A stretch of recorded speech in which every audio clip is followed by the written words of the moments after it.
Nous récupérons ici un tableau d'objets et nous nous rendons compte que les noms ont une syntaxe qui n'est pas cohérente, à savoir une première lettre en majuscule, une en minuscule, tout en majuscule. Nous voudrions mettre de l'ordre un peu dans ce tableau de personnes. Alors, on va en profiter pour faire un rappel sur les objets, sur les tableaux d'objets, sur les itérations, ce qui constitue en fait le noyau suffisant pour aborder la suite. Alors, revenons sur les tableaux, sur les objets tout d'abord. Un objet est donné littéralement. Alors, nous allons le, voilà, le déclarer par une constante, personne. Alors, c'est un objet. Comment nous savons que c'est un objet? Parce que littéralement, nous avons mis ces accolades. Voici quelque chose de très classique. Et vous avez évidemment une référence sur l'objet. Ça, c'est très important de noter que personne est une référence sur l'objet. L'objet contient des propriétés séparées par des virgules. Là, je vous parle de la syntaxe. Les propriétés ont des clés suivies d'une valeur. Voilà. Alors, en JavaScript, chose géniale, c'est que les objets, ils sont dynamiques. Donc, à tout moment, vous pouvez, par exemple, ajouter une propriété à votre objet. Voilà. Et donc là, j'ai rajouté prénom, ou alors vous pouvez à tout moment modifier le nom. Voilà, de façon tout à fait dynamique. Alors notez que vous avez droit, pour accéder à une propriété au point, mais également quelque chose de très puissant, car ce n'est pas du tout la même chose. Ici, vous avez droit à écrire ce qu'on appelle des expressions, donc des résultats de calcul, etc. Donc, quand vous mettez les crochets, évidemment, le résultat ici sera le même, c'est que vous envisagez de changer le nom, mais au lieu du point, vous mettez des crochets. Donc, voici pour la base de la définition des objets. Nous verrons que, évidemment, les objets ont également des méthodes. Ce monsieur est en train de courir, de marcher, etc. Alors revenons à notre exercice, c'est que ici j'ai défini un tableau de personnes. Alors ça c'est très intéressant. Comment est-il défini? Voici le tableau que je déclarais par tab personne.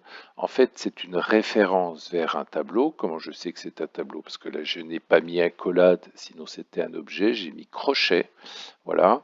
Et chaque élément du tableau, ça c'est remarquable, ce ne sont pas des valeurs, ce sont des objets. Qu'est-ce qu'un objet? On sait que c'est une référence vers pointe à la mémoire. Donc, regardez le tableau. C'est un tableau de 3 éléments avec les indices 0, 1, 2 et 3.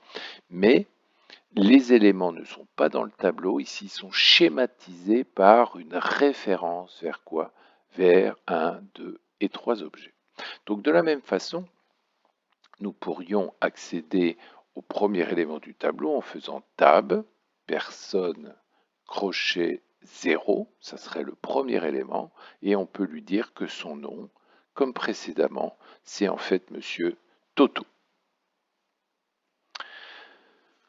Voilà ce qui va modifier le premier élément et mettre Toto, etc. Alors, on voit bien que ici, les index vont aller de 0 jusqu'à la longueur du tableau -1. Donc, on voudrait faire une boucle pour, en fait, faire quelque chose là qui est quelque chose de pratique. On se rend compte que la personne ou la base de données qui a donné, en fait, ce tableau de personnes, les noms sont complètement écrits de façon hétérogène, une majuscule après une minuscule, complètement majuscule. Donc l'idée, c'est de récupérer le nom et de le passer en majuscule. Pour ceci, c'est très simple, une boucle, une itération avec le for. Donc à chaque itération, vous allez en fait recevoir l'élément pointé, donc l'élément 0, ça sera l'objet, puis l'élément 1, ça sera cet objet-là, puis l'élément 2. Ça sera celui-ci, vous aurez fini votre itération. Donc personne représente un objet. Cet objet, vous pouvez le manipuler, bien sûr. Donc personne, vous allez récupérer le nom. Le nom, regardez le type, c'est un string, et donc tout bêtement, vous allez pouvoir appeler, voici, je vous avais parlé de méthode, voici une méthode fort utile sur les strings, de les passer en majuscule. Et une fois que vous avez donc le mot, le string en majuscule, vous le réaffectez évidemment à personne nom. Voici le résultat, donc on va faire une simulation visuelle. Vous allez voir qu'à chaque itération ici, vous allez avoir personne qui pointe vers l'objet. Vous allez récupérer la valeur, la mettre en majuscule, etc. Donc voici l'animation. Donc on arrive ici. Donc personne pointe bien, on récupère personne et on met en majuscule. Ensuite, on pointe au suivant, on récupère Bruxelles et on met en majuscule. Et ainsi de suite jusqu'au dernier élément. Alors si nous avions fait ceci, voilà, que se passerait-il? En fait, on déclare notre tableau, on va faire des itérations, mais en fait, vous mettez en majuscule, mais vous ne réaffectez pas la valeur en majuscule dans l'élément pointé. Donc, en fait, il ne se passe rien. Donc, n'oubliez pas de faire évidemment personne point égale la modification que vous voulez faire.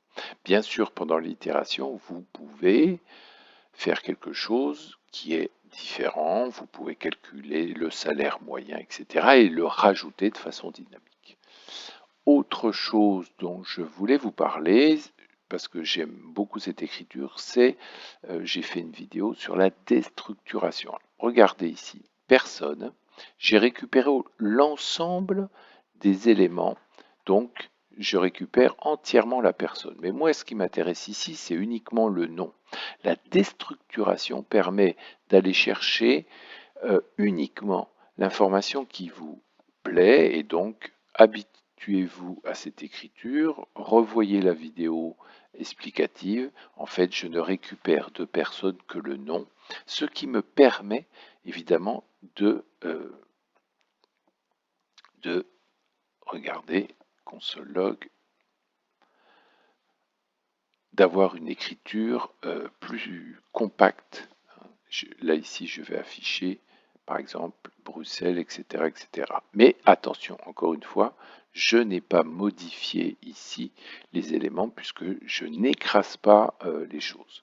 Alors, si vous voulez modifier les éléments, là, ça suffit pas. Vous n'auriez plus la personne. Donc, on voit que pour ce type de solution où vous voulez mettre en majuscule l'ensemble des éléments, la déstructuration n'est pas si intéressante que ça. Voilà la définition d'un objet, des objets dans des tableaux, et ensuite une itération sur le tableau pour la modification.